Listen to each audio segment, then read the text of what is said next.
నమస్తే, welcome to BRK. నేను మీ జాహ్నవి. ఇప్పుడు సోషల్ మీడియాలో బాగా వైరల్ అవుతున్న పేరు 22 సంవత్సరాల యువతి శర్మిష్ఠ పనోలి. దానికి కారణం ఆమెను కోల్కతా పోలీసులు అరెస్టు చేయడం. అసలు ఎవరి శర్మిష్ఠ పనోలి, ఎందుకు అరెస్ట్ చేశారు? ఇక అసలు విషయానికి వచ్చేద్దాం.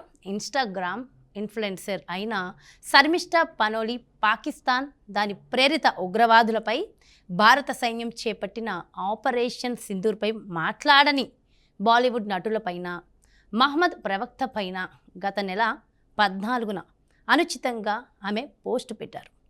పాక్ పట్ల మెతక వైఖరి అవలంబిస్తున్నారంటూ బాలీవుడ్ సెలబ్రిటీలు, యూట్యూబర్ రణవీర్ అల్లాబాదియాపై అందులో దూషించారు. దీనిపై తీవ్ర విమర్శలు రావడంతో ఆ పోస్టుతో పాటు తన ఇన్స్టా అకౌంట్లోని కంటెంట్ మొత్తాన్ని మరునాడే శర్మిష్ఠ డిలీట్ చేశారు. అయినా సరే కోల్కతా పోలీసులు ఆమెపై కేసు నమోదు చేసి శుక్రవారం రాత్రి హర్యానాలోని గురుగ్రామ్లో అరెస్టు చేసి ట్రాన్సిట్ రిమాండ్పై శనివారం కోల్కతా కోర్టులో హాజరుపరిచారు.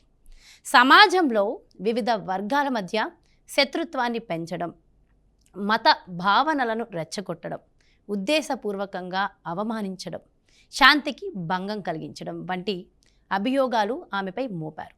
న్యాయస్థానం శర్మిష్ఠకు 2 వారాలు అంటే జూన్ 13 దాకా జ్యుడిషియల్ రిమాండ్ విధించింది.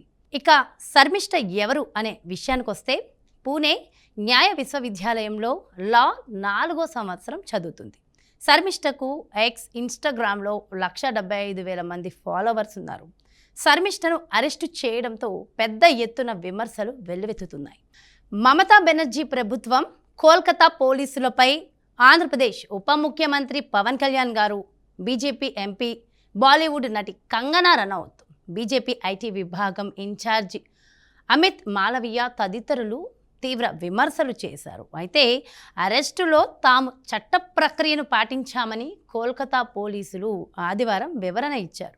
శర్మిష్ఠకు నోటీసులు ఇవ్వడానికి పలు ప్రయత్నాలు చేశామని, సంబంధిత కోర్టు అరెస్టు వారెంట్ జారీ చేయడంతో గురుగ్రామ్లో చట్టబద్ధంగానే ఆమెను అరెస్టు చేసి అక్కడ మెజిస్ట్రేట్ ముందు హాజరుపరిచామని, న్యాయాధికారి ట్రాన్సిట్ రిమాండ్ మంజూరు చేశారని వివరించారు.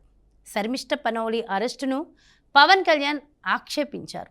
శర్మిష్ఠ తన పోస్టును డిలీట్ చేసినా బెంగాల్ పోలీసులు వేగంగా స్పందించి చర్య తీసుకున్నారు. మరి సనాతన ధర్మాన్ని అవహేళన చేసి కోట్ల మంది మనుషులను టీఎంసీ ఎంపీలు గాయపరిచినప్పుడు వారు ఏం చేశారని ఆయన మాట్లాడారు. మన ధర్మాన్ని కలుషిత ధర్మమని మమతా బెనర్జీ అన్నప్పుడు ఇంత గగ్గోలు పెట్టలేదేంటని పవన్ కళ్యాణ్ ప్రశ్నించారు. వాళ్ళ క్షమాపణ లేవని, సత్వర అరెస్టులేవి అని నిలదీశారు. సెక్యులరిజం ఒకరికి రక్షణ కవచంగా మరొకరికి కత్తిలా ఉండకూడదని, బెంగాల్ పోలీసుల తీరును దేశమంతా గమనిస్తోందని పవన్ కళ్యాణ్ తన ఎక్స్లో పోస్ట్ చేశారు. పాకిస్తాన్ గురించి నిజాలు మాట్లాడినందుకు శర్మిష్ఠను అరెస్టు చేయడంతో ఇప్పుడు దేశమంతటా విమర్శలు వెల్లువెత్తుతున్నాయి. ఇంతకు ముందు హిందువులని, సనాతన ధర్మాన్ని కించపరిచిన వారిని కూడా అరెస్టు చేయాలని డిమాండ్లు వినిపిస్తున్నాయి. శర్మిష్ఠకు న్యాయం చేసేందుకు సీనియర్ న్యాయవాదులైతే కృషి చేస్తున్నారు. ముందు ఏం జరుగుతుందో చూద్దాం. మళ్ళీ మరో అప్డేట్తో మీ ముందుకు వచ్చేస్తాను. అంతవరకు కీప్ వాచింగ్ బీఆర్కే, మీ జాహ్నవి.